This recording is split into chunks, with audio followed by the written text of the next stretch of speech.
Aujourd'hui on se retrouve pour une nouvelle vidéo et ça va être une vidéo 10 conseils pour mieux réussir le lycée et le bac. Donc ça va s'adresser à tous les élèves qui rentrent au lycée l'an prochain, mais notamment à ceux qui vont rentrer en terminale et donc ceux qui auront le bac.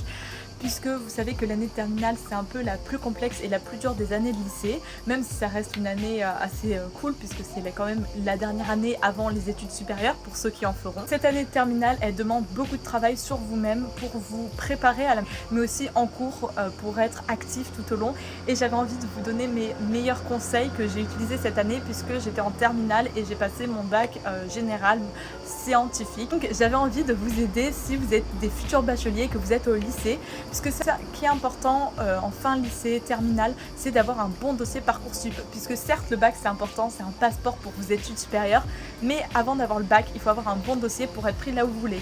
Je m'explique, si vous voulez des grandes écoles ou même des universités, il y en a quelques-unes qui marchent sur la sélection. Ils vont regarder par rapport à votre dossier. Il y a les notes, mais il n'y a pas que les notes, il ne faut pas l'oublier. Il y a aussi le comportement en classe, c'est-à-dire le professeur, ce qu'il va mettre dans votre dossier avec les appréciations. Donc très important, il ne faut pas l'oublier à prendre en compte dans un dossier Parcoursup.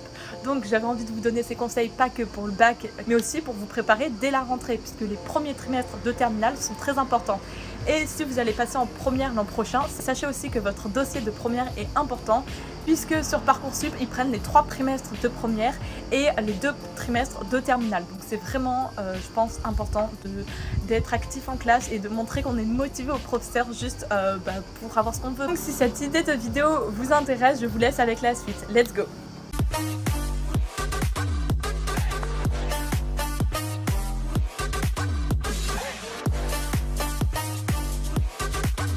On va commencer avec le premier conseil. Je pense que c'est un conseil assez important mais qui paraît banal au premier abord, mais dont il faut faire attention. Ça va être d'écouter en classe, c'est-à-dire qu'il faut être attentif à ce que les professeurs disent, même si vous n'avez pas forcément une mémoire auditive ou même si vous avez un peu la flemme, essayez d'être toujours présent en classe et de montrer au professeur que vous êtes là et que vous n'êtes pas juste un spectateur. Donc pour écouter en classe, ce que je vous conseille, c'est déjà d'arrêter de bavarder avec le voisin, puisque ça en plus ça va être relevé par le professeur. Et toujours dans ce même conseil, c'est d'avoir donc son agenda, puisque pour écouter les professeurs, ils donnent aussi des exercices en général en fin de cours. L'exercice est hyper important, ça permet de vous entraîner et d'appliquer la leçon que le professeur vient de vous donner, afin de voir si vous avez compris ou non le cours. Je trouve que c'est vraiment important de tenir un agenda tout au long de l'année. Le deuxième conseil, ça va être de participer en classe, ça va être de rester active. Même si les professeurs vous le redisent et vous le redisent encore, c'est hyper important de participer en classe. Mais essayez au moins de participer quelques fois, juste pour montrer que vous êtes là en fait, que vous assistez au cours en temps réel et vous donnez envie aux professeurs de mettre une bonne appréciation sur vous, pour votre carnet scolaire, mais aussi pour vous-même, parce que en participant en classe, vous allez voir si vous savez faire les choses, si vous avez compris la leçon, si vous savez les appliquer, ou si vous n'avez pas totalement compris et que le professeur doit vous réexpliquer les choses. Mais il n'y a pas de mal à ça, parce que comme ça, au moins c'est du temps gagné. Si vous le faites en cours, vous n'avez plus à le faire à la maison. Et toujours dans ce même conseil, le plus important pour moi, c'est d'oser poser les questions au professeur, c'est-à-dire que si vous avez une petite interrogation en vous, que vous savez pas faire telle ou telle chose, que vous n'y arrivez pas chez vous, demandez-lui. Le professeur il va vous répondre évidemment, et au moins il va voir que vous êtes intéressé par son cours, que vous l'avez lu. Mon troisième conseil, ça va être d'être organisé toute l'année, puisque tout simplement si vous avez des cours propres et bien tenus, ça va vous motiver à travailler un peu plus.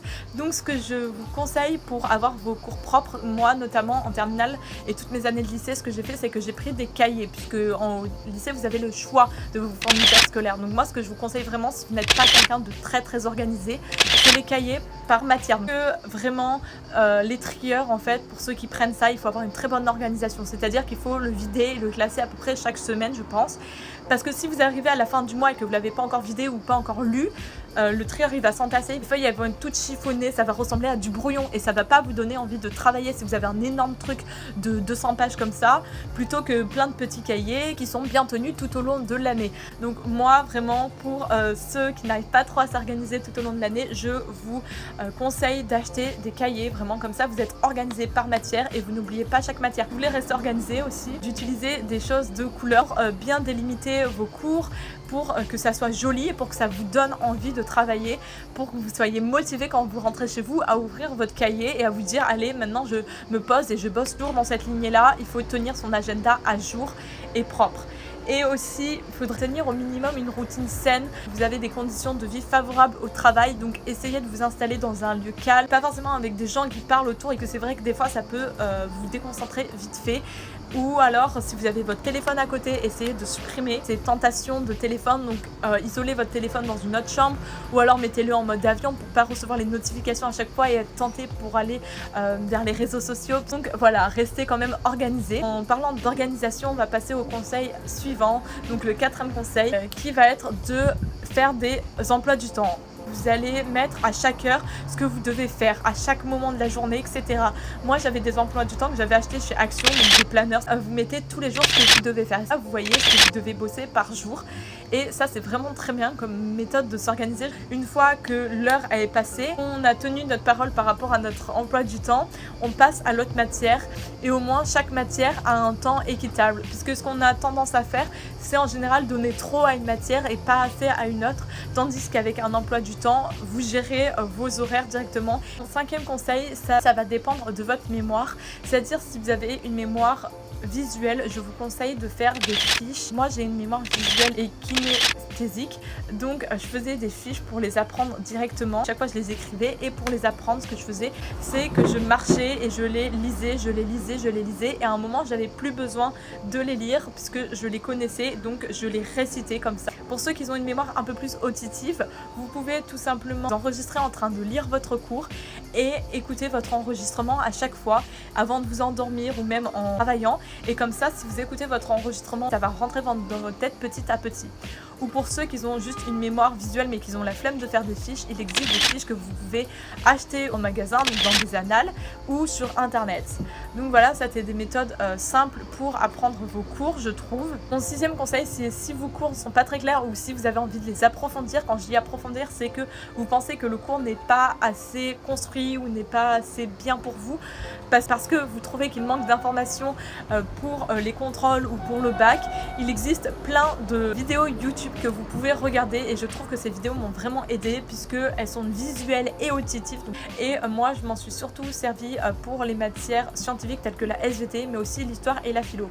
Donc en SVT, la chaîne que je vous donnerai, c'est Melix SVT, donc je vous la mets en barre d'infos. Vraiment, cette chaîne, elle est vraiment très bien faite, notamment au niveau des images.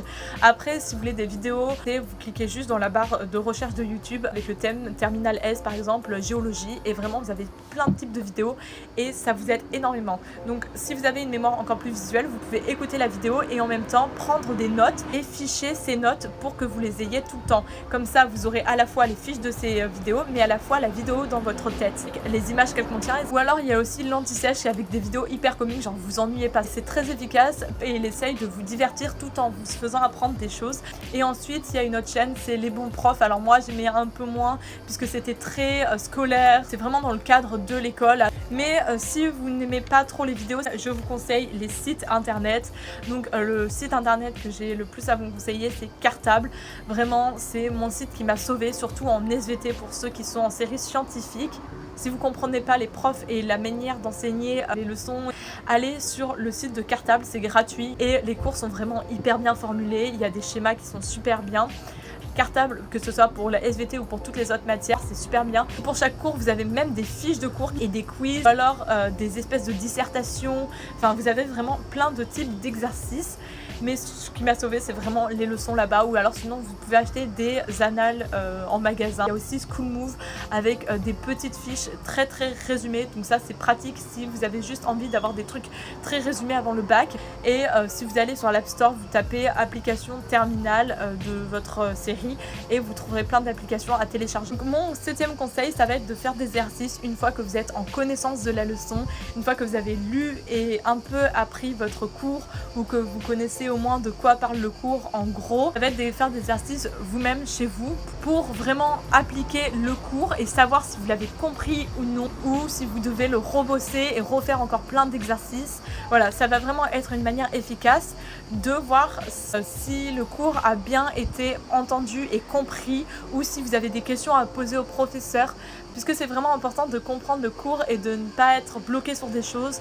Donc c'est pour ça que l'exercice, ça nous aide. Pour faire des exercices, soit je vous conseille encore une fois les annales que vous pouvez acheter en magasin, mais Pour ceux qui sont en série scientifique, je vais vous donner 2 sites qui m'ont vraiment sauvé l'année de terminale. C'est pour la physique, chimie, c'est Labo Lycée. En fait, c'est les annales des années précédentes et c'est vraiment ce type d'exercice qui va revenir souvent. Et en fait, c'est hyper simple puisque si vous allez dans l'onglet thématique, vous allez cliquer sur le chapitre que vous êtes en train de faire et vous allez avoir toutes les annales et vous pouvez vous entraîner. Donc il y a l'énoncé mais évidemment le corriger. Donc ce qui est bien, c'est de faire l'énoncé, vous faites un temps pour le réussir. Donc une fois que vous connaissez très bien la méthode, vous regardez juste la correction et vous faites les questions que vous n'arrivez pas à faire. Et pour les maths thématiques, je vous conseille le site de Maths France.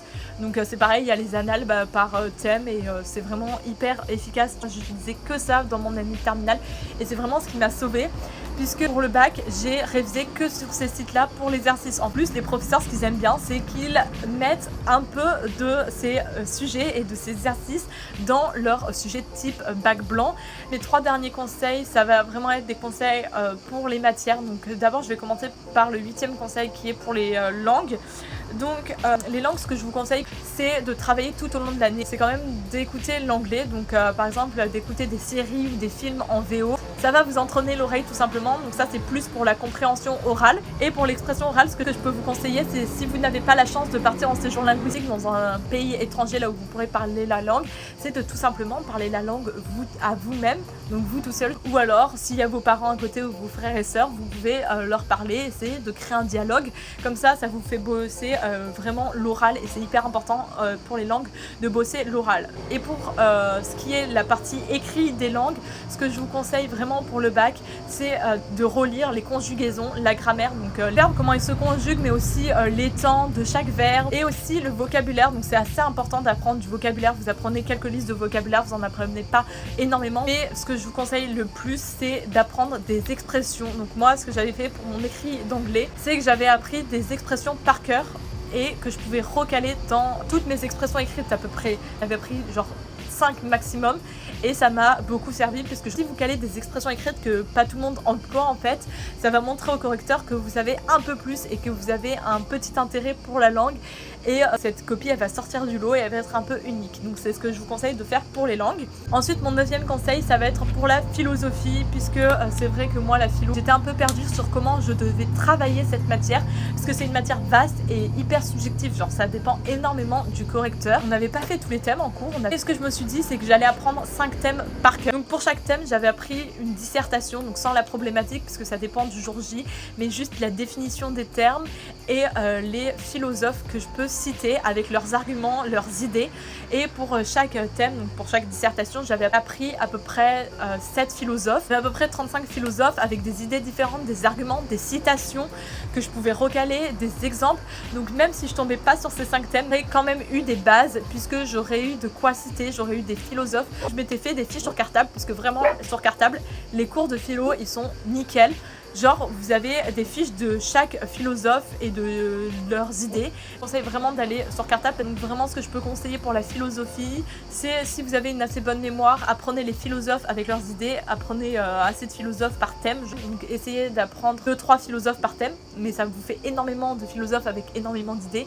Ou alors, faites comme moi et apprenez quelques plans, des gros plans en fait, des grands thèmes. C'est vrai que pour choisir ces 5 thèmes, c'est d'abord ceux qu'on avait le plus bossé en classe, mais c'est aussi ce que j'avais regardé sur les sites des pronostics tout simplement.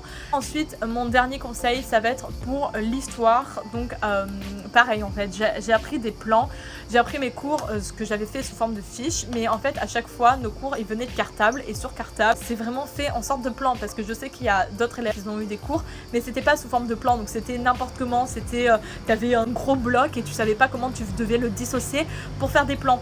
Tandis que en histoire, à chaque fois c'est les mêmes thèmes qui tombent, il n'y a pas de problématique, c'est à toi de formuler ta problématique. Donc pour gagner du temps le jour J de l'épreuve, apprends ton plan par cœur et ta problématique par cœur, comme ça tu arrives avec le thème, tu as déjà ton plan dans la tête et ta problématique et tu arrives, tu écris ton brouillon. Et je trouve que c'est plus simple que d'apprendre un gros bloc et que d'arriver le jour de l'épreuve et de se dire mais qu'est-ce que je fais comme plan avec tout ce gros bloc. Si tu apprends sous forme de petites parties distinctes et à chaque fois bien claires, ça va être beaucoup plus efficace pour l'apprendre pour toi-même. Et pour les cartes en géographie, ce que je vous conseille, ça va être de les accrocher dans votre chambre, puisque ça dépend de votre série, mais vous en avez au moins 5 à apprendre.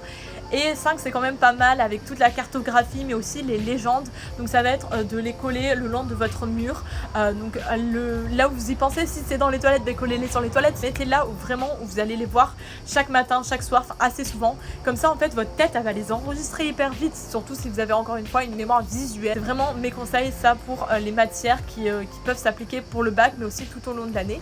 Donc cette vidéo est terminée, j'espère vraiment que vous pourrez appliquer mes conseils et que ça va vous aider dans vos révisions et notamment que vous allez bien réussir votre année scolaire, notamment votre bac, et que vous allez être pris là où vous voulez sur Parcoursup, puisque pour moi c'est vraiment le plus important, c'est les études supérieures si vous décidez d'en faire et non pas que le bac, parce que le bac certes vous serez très fiers de vous-même et très fière de l'avoir eu, mais le plus important pour moi c'est vraiment d'avoir notre choix numéro 1, notre choix de rêve pour l'année des études. Voilà, je vous laisse et je vous dis à une prochaine fois pour une nouvelle vidéo.